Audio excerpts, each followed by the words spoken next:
നമസ്കാരം, എല്ലാവർക്കും എൻ്റെ യൂട്യൂബ് ചാനലിലേക്ക് സ്വാഗതം. അപ്പൊ ഞാൻ ഇന്ന് പുതിയൊരു ഡിഷായിട്ട് എത്തിയിരിക്കുക കേട്ടോ. അതായത് നമ്മുടെ നാടിന്റെ ഡിഷൊന്നും അല്ലേ, കൊറിയക്കാരുടെ ഡിഷായിട്ടോ. ഇന്ന് വിചാരിച്ചിട്ട് എനിക്ക് കൊറിയയുടെ ഡിഷ് ഉണ്ടാക്കിയെന്ന് വെക്കുക സിമ്പിളാണേ, ഒത്തിരി ടഫ് ഒന്നും അല്ല. ഒന്ന് രണ്ട് സാധനങ്ങൾ നമുക്ക് എന്താ പറയാ പുറത്തുനിന്ന് വാങ്ങേണ്ടി വരും. ബാക്കിയൊക്കെ നമ്മുടെ വീട്ടിലുള്ള സാധനങ്ങളൊക്കെ തന്നെ വെച്ച് നമുക്ക് ചെയ്യാവുന്നതേ ഉള്ളൂ. അപ്പം സൂപ്പർ നല്ല എന്താ പറയാ നല്ലൊരു വെറൈറ്റി ഡിഷാണിത്. അപ്പോൾ എല്ലാവരും ട്രൈ ചെയ്ത് നോക്കണം കേട്ടോ. നമുക്കിത് എങ്ങനെയാണ് ചെയ്യുന്നതെന്നുള്ളതിൻ്റെ വീഡിയോയിലേക്ക് കിടക്കാം. ചിക്കൻ എടുത്ത് വെച്ചിട്ടുണ്ട്. ചിക്കൻ്റെ ബ്രസ്റ്റ് ഭാഗമാണിത്, എല്ലൊന്നുമില്ല അതിനകത്ത്. പിന്നെ ഇത്രയും ഒരു 3 സ്പൂൺ മൈദയും ഒരു 3 സ്പൂൺ അരിപ്പൊടി, പിന്നെ പാല്, സോയാ സോസ്, കുരുമുളക് പൊടി, പച്ചമുളക് ഈ രീതിയിൽ അരിഞ്ഞത്, പഞ്ചസാര, ഓയിസ്റ്റർ സോസ്, നമ്മുടെ ടൊമാറ്റോ സോസ്, പിന്നെ സിറപ്പുണ്ട്, ചില്ലി ഓയിലുണ്ട്, ജിഞ്ചർ ഗാർലിക് പേസ്റ്റ് ഉണ്ട്.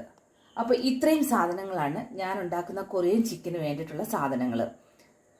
അപ്പോൾ നമുക്കിത് എങ്ങനെയാണെന്ന് നോക്കാം. ഫസ്റ്റ് നമ്മൾ ചെയ്യേണ്ടതെന്ന് പറഞ്ഞാൽ ചിക്കനിലേക്ക് നമുക്ക് ഞാൻ ചിക്കൻ എടുത്ത് മാറ്റി വെച്ചു. ചിക്കൻ എടുത്ത് വെച്ചിട്ടുണ്ട്. അതിലേക്ക് ഞാൻ ഇപ്പോൾ കുരുമുളക് പൊടിയും ഇത്രയുമാണ് കുരുമുളക് ഇട്ട്, കാരണം കുറച്ച് ഇതേ ഉള്ളൂ, കുറച്ച് ചിക്കനേ ഉള്ളൂ നമുക്കിവിടെ. അപ്പോൾ അതുകൊണ്ട് ഞാൻ അത്രയുമേ എടുത്തുള്ളൂ. ഒരു പാക്കറ്റിനകത്ത് 3 പീസായിരുന്നു ബ്രസ്റ്റ് ഉണ്ടായിരുന്നത്. ഞാൻ ഇന്നത് ഉപ്പ് ഇട്ടു. എന്നിട്ട് ഞാൻ അതിലേക്ക് കുറച്ച് ഇത്രയും ജിഞ്ചർ ഗാർലിക് പേസ്റ്റ് ഞാൻ എടുത്ത് വെച്ചേക്കുന്ന അത്രയും കുരുമുളക് എടുത്തില്ല കേട്ടോ. ജിഞ്ചർ ഗാർലിക് പേസ്റ്റും ഉപ്പും കൂടി ഇട്ടിട്ട്, എന്നിട്ട് കുറച്ച് മിൽക്ക്, കുറച്ച് പാലും കൂടി ഇട്ടിട്ട്, പാലും കൂടി ഒഴിച്ചിട്ടുണ്ടേ. എന്നിട്ട് ഞാനിതിനെ നന്നായിട്ടൊന്ന് മിക്സ് ചെയ്തെടുക്കുക. കൈകൊണ്ട് തന്നെ മിക്സ് ചെയ്യുക, അതാണ് ഏറ്റവും നല്ലത്.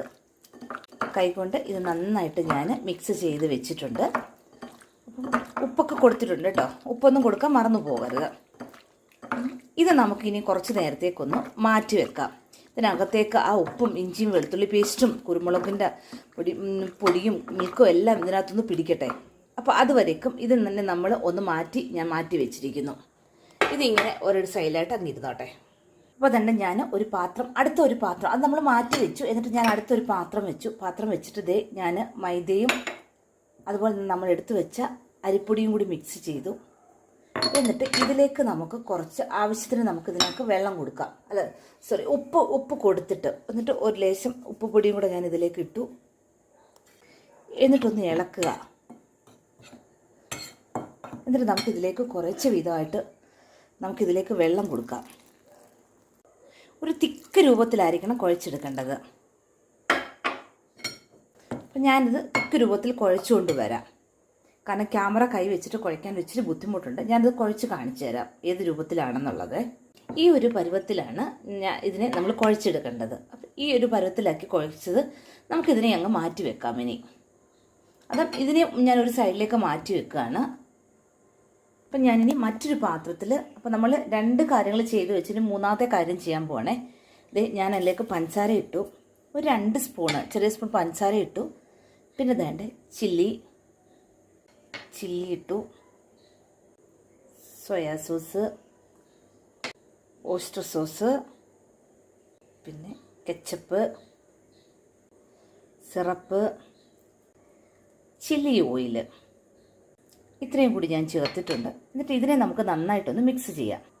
എല്ലാം കൂടെ ചേർത്തിട്ട്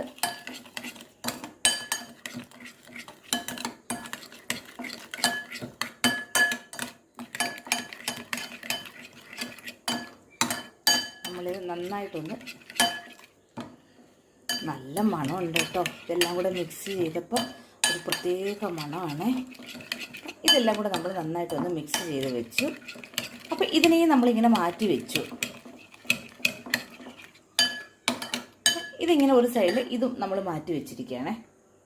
അപ്പം ഞാൻ ഒരു പാൻ വെച്ചു. പാൻ വെച്ചിട്ട് ഗ്യാസ് കത്തിച്ചിട്ടുണ്ട്. ഇനി നമുക്കിതിനകത്തൊക്കെ കുറച്ച് വെളിച്ചെണ്ണ ഒഴിക്കാം. ഞാൻ കുറച്ച് വെളിച്ചെണ്ണ ഒഴിച്ചിട്ടുണ്ട്. അപ്പം ഈ വെളിച്ചെണ്ണ ഒന്ന് ചൂടാകട്ടെ. ഇതിലേക്ക് ഞാൻ ഒരു ഇച്ചിരി ജിഞ്ചർ ഗാർലിക് പേസ്റ്റും കൂടി ഇട്ടോട്ടെ. ഞാനതിടാൻ മറന്നു പോയിട്ടോ. അതാണ്ടേ ഒരു ഇച്ചിരി ജിഞ്ചർ ഗാർലിക് പേസ്റ്റും കൂടെ നമുക്ക് ഇതിനകത്തേക്ക് മിക്സ് ചെയ്യണം. അപ്പം ഞാൻ അതും കൂടി മിക്സ് ചെയ്ത് ഇതും കൂടി അതിനകത്തേക്ക് ഈ ഒരു പേസ്റ്റും കൂടി പിന്നെ വെളുത്തുള്ളി ഇഞ്ചിയൊക്കെ സെപ്പറേറ്റ് അരച്ച് ചേർക്കുകയാണെങ്കിൽ ഞാനിപ്പോൾ ഇത് വാങ്ങിച്ച പേസ്റ്റ് ആയതുകൊണ്ട് ഞാൻ അതാണിപ്പോൾ ഇതിലേക്ക് ആഡ് ചെയ്തിരിക്കുന്നത്. ഇതിലേക്ക് ചിക്കനെ എടുത്തിട്ട് മിക്സ് ചെയ്യുകയാണേ. ഞാനിതിലേക്ക് ചിക്കനെ എടുത്ത് ഫുൾ ചിക്കനെയും ഞാൻ നന്നായിട്ട് ഇതിലേക്ക് എടുത്ത്, നമ്മളിത് എടുത്ത് വെച്ചിരിക്കുന്നതല്ലായിരുന്നു, അപ്പം അതിലേക്ക് ഞാനിതിനെ എടുത്ത് മിക്സ് ചെയ്തിട്ടുണ്ട്. ഇനി നമുക്ക് വെളിച്ചെണ്ണ ചൂടാക്കുമ്പോൾ ഇതിനെ ഓരോന്നോരോന്നായിട്ട് 1 by 1 ആയിട്ട് പിറക്കി നമുക്ക് അതിലേക്ക് ഇടാം. അപ്പോൾ അതാണ്ട് നമ്മുടെ വെളിച്ചെണ്ണ ചൂടായിട്ടുണ്ട്. ഞാൻ ഈ ചിക്കനെ പിറക്കി അതിനകത്തേക്ക് ഇടുകയാണേ.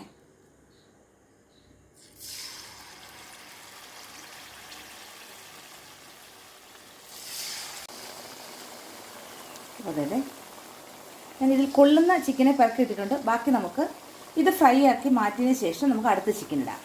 കാരണം ഈ ഒരു പരുവമാകുമ്പോൾ ഞാനിതിനെ ഇനി കോരിയെടുക്കുക ചെയ്യുന്നത്. കോരിയെടുത്ത് ഞാൻ ഇതിലേക്ക് മാറ്റിയിടുകയാണ്.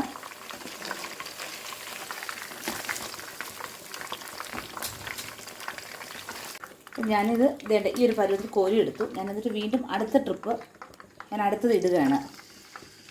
ഞാൻ ഇതും അതുപോലെ ഇട്ട് അതുപോലെ കോരി എടുത്തിട്ട് വരാം. അപ്പോൾ എന്നിട്ട് ഞാൻ എല്ലാം കോരി എടുത്ത് മാറ്റി വെച്ചിട്ടുണ്ട്. പക്ഷേ ഈ തണുത്തതിനെ വീണ്ടും നമ്മൾ ഒന്നും കൂടി ഫ്രൈ ചെയ്യുകയാണ് ചെയ്യുന്നത്. അപ്പോൾ ഇത് ഒരു പ്രാവശ്യം ഫ്രൈ ചെയ്ത് മാറ്റി. പക്ഷേ ഞാൻ ഇപ്പോൾ കുറച്ചുകൂടി റെഡി ആവാനുണ്ട്. പക്ഷേ മുറുമുറാതിരിപ്പുണ്ട് കേട്ടോ. ഞാൻ ചവയ്ക്കുമ്പോൾ സൗണ്ട് കേൾക്കുന്നുണ്ടോ? എന്നാലും ഒന്നും കൂടി നമ്മളിതിനെ വീണ്ടും ഒന്നും കൂടി ഫ്രൈ ചെയ്യുന്നുണ്ട്.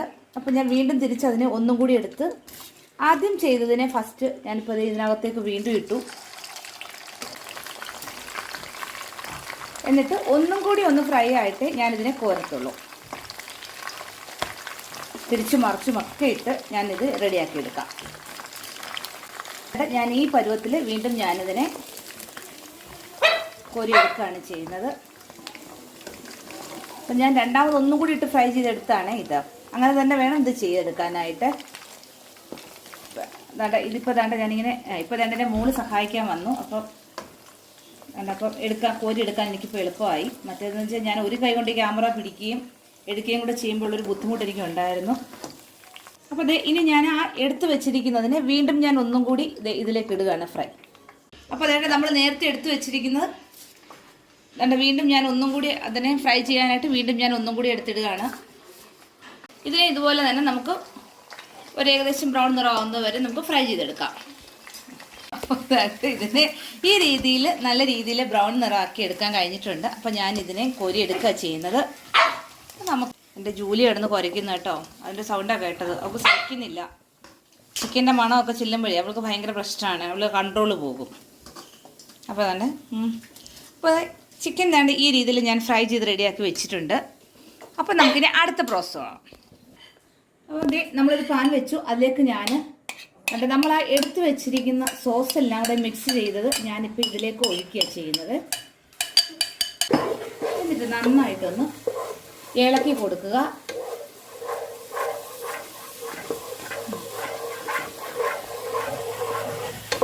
ഈ രീതിയിൽ നന്നായിട്ട് ഒന്ന്, ഇതിപ്പോൾ ഇളക്കുന്നത് ഞാനല്ല കേട്ടോ, മോളാണേ. അപ്പോൾ ഇതിലേക്ക് നമ്മൾ ഇപ്പം നല്ലപോലെ തിളച്ചുമല്ലോ. ഇനി നമ്മൾ ഇതിനകത്തേക്ക് നമ്മുടെ വറുത്ത ചിക്കനെ എടുത്ത് അതിനകത്തേക്ക് ഇട്ടു. നന്നായിട്ടങ്ങ് മിക്സ് ചെയ്യുക. എന്നിട്ട് അതിലേക്ക് ഞാൻ അരിഞ്ഞു വെച്ചിരിക്കുന്ന ഗ്രീൻ ചില്ലി എടുത്തിട്ടു. ഈ രീതിയിൽ നല്ല ഭംഗിയായിട്ട് ചിക്കനും നമ്മളെടുത്ത ആ കൂട്ടുണ്ടല്ലോ, സോസിൻ്റെ കൂട്ടും കൂടെ നന്നായിട്ട് മിക്സ് ചെയ്തെടുക്കുക. അതുകൊണ്ട് നന്നായിട്ട് മിക്സ് ചെയ്തിട്ടുണ്ട്. എന്നിട്ട് നമുക്ക് ഇതിനകത്ത് കുറച്ച് കപ്പലണ്ടി ഇട്ടാട്ടെ, കുറച്ചിടുക. എന്നിട്ട് ഇളക്കി നോക്കുക. കുറച്ചും കൂടി ഇട്ടോ. നമ്മൾ കുറച്ച് കപ്പലണ്ടി പൊടിച്ചതാണേ ഇതിനകത്തിട്ട് നമ്മൾ ചേർത്തിരിക്കുന്നത്. അപ്പോൾ ഞാൻ കപ്പലണ്ടിയും കൂടെ ഒക്കെ ഇട്ട് നന്നാക്കി എടുത്തിട്ടുണ്ട്.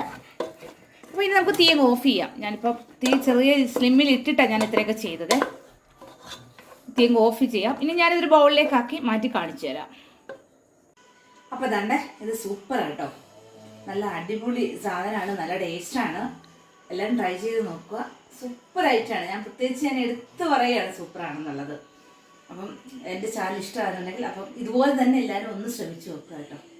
എൻ്റെ ചാനൽ ഇഷ്ടപ്പെട്ടു എന്നുണ്ടെങ്കിൽ ലൈക്ക് ചെയ്യുക, ഷെയർ ചെയ്യുക, ഒപ്പം സബ്സ്ക്രൈബ് ചെയ്യുക. വീണ്ടും ഞാൻ അടുത്തൊരു വീഡിയോ ആയിട്ട് വരുന്നതിലേക്ക് എല്ലാവരും ഉണ്ടാകാം.